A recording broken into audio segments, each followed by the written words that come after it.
අලවි ප්‍රවර්ධන උපක්‍රමයක් විදිහට පවත්වපු තරගයක් ජීවිත බිලිගන්න මාරාන්තික ඒ වගේම රටේම අරගල ඇතිවන ආකාරයේ සිද්ධියක් බවට පත් වුණොතින් ඒ වගේම සිද්ධියක් අපි හැමෝම දන්න කියන පෙප්සි කියන බ්‍රෑන්ඩ් එකේ අලවි ප්‍රවර්ධන තරගයකදී සිද්ධ වෙනවා.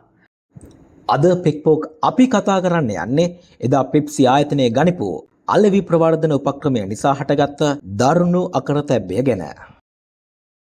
මේ 1992 පිලිපීනයේ පෙප්සි ආයතනය එරට ජනතාවට ඔන්න තරගයක් හඳුන්වලා දුන්නා පෙප්සි නම්බර් ෆීවර් කියලා. සරලව කිව්වොත් ඔයා බොන පෙප්සි බෝතලේ මෝඩියේ ඔන්න ඉලක්කම් 3ක අංකයක් සටහන් කරලා තියෙනවා. දවස් අවසානයේ පෙප්සි ආයතනයේ ජයග්‍රාහී අංකයක් තෝරලා ඒක දැනුම් දෙනවා. එතකොට ජයග්‍රාහී අංකයේ තියෙන වාසනාවන්තයට ඔන්න අවස්ථාව ලැබෙනවා පිලිපීන මුදලින් පේසෝස් මිලියන 1ක් ජයග්‍රහණය කරන්න. ඒ කියන්නේ ඩොලර් 40,000ක වගේ මුදලක්. රුපියල් වලින් කිව්වොතින් රුපියල් 1,19,45,480ක්. මෙච්චර ගාණක් දෙද්දී කවුද වැඩේට අකමැති? එදා දරිද්‍රතාවයෙන් වැට කකා ඉඳපු පිලිපීන ජාතිකයන්ට තමන්ගේ ජීවිතේ ලස්සන කරගන්න පොහොසත් කරගන්න සරලව කිව්වොත් උඩු යටිකුරු කරගන්න තියෙන ටිකට් එක විදිහට දැක්කේ පෙප්සි කියන බ්‍රෑන්ඩ් එක. ඒක නිසාම පිලිපීන ජාතිකයන් හරියට පෙප්සි බොන්න පුරුදු වුණා. බලාගෙන ඉඳෙද්දි පෙප්සි බීම ටිකත් හරිම ඉක්මනට විකිනෙන්න පටන් ගත්තා. පෙප්සි ආයතනය එදා ගනිපු මේ මාකටිං ස්ට්‍රැටජි එක හරිම සාර්ථක විදිහට පේන්නත් තිබුණා. 1992 මැයි මාසේ 25 තමයි දවස. එදා දවසේ දිනුම් අංකය විදියට 349 කියලා පෙප්සි ආයතනය නිවේදනය කරනවා. දැන් තමයි කවුරුවත් හිතපු නැති විදිහට ප්‍රශ්නය ආරම්භ වෙන්නේ. පෙප්සි ආයතනයට සිදු වුණ අත්වැරද්දකින් අංක 349 කියන බෝතල් මෝඩි ලක්ෂ 8ක් විතර පෙප්සි ආයතනයේ මාකට් එකට දාලා.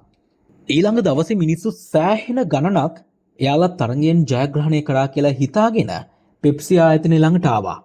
ඒ ආපු ජන ගඟට ගෙවන්න පෙප්සි ආයතනයේ සතුව එතරම් වත්කමක් තිබුණේ නැහැ. ඒ නිසාම පෙප්සි ආයතනය 349 තියෙන බෝතල් මෝඩි වළංගු නොවන බවට ප්‍රකාශ කරනවා. තවදුරටත් සත්‍ය ජයග්‍රාහකයන්ගේ බෝතල් මෝඩියේ එක් විශේෂිත කෝඩයක් තියෙන බවටත් පෙප්සි ආයතනය ජනතාව දැනුවත් කරනවා. ඒ ආපු ජනගඟට පෙප්සි ආයතනයේ ලැබුණ පිළිතුර සිත සතුටු කරන පිළිතුරක් වුණේ නැහැ. ඒ නිසාම ආපු පිරිසට කුඩා සැනසිලි ත්‍යාගයන් පවා ලබා දෙන්න පෙප්සි ආයතනය තීරණය කරනවා.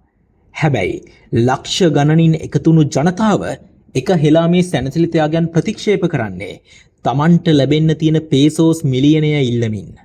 මේ ඉල්ලීම් පස්සේ උද්ඝෝෂණයක් වුණා. උද්ඝෝෂණය අරගලයක් වුණා.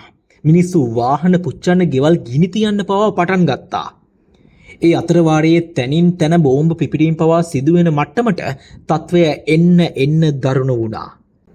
කොහොම හරි මේ තත්ත්වය මත මිනිස්සු 5 දෙනෙකුට තමන්ගේ ජීවිතයෙන් පවා සමුගන්න සිද්ධ වුණා. 22,000කට අධික නඩු ප්‍රමාණයක් පෙප්සි ආයතනයට විරුද්ධව ජනතාව ගොනු කරනවා. පිලිපීනයේ සමහරක් උසාවි මහ ජනතාවට සහාය පළ කරත් 2006 දී පිලිපීන ශ්‍රේෂ්ඨාධිකරණය පෙප්සි ආයතනය මෙම සිද්ධියට සම්බන්ධව වග කිව යුතු නැති බවට තීන්දුව කරනවා. මේ වගේ ඇත්ත ජීවිතයේ වුණ ඔයාලා අහලා දැකලා නැති කතා දැනගන්න පෙක්පෝක් අපිව සබ්ස්ක්‍රයිබ් කරන්නත් අමතක කරන්න එපා.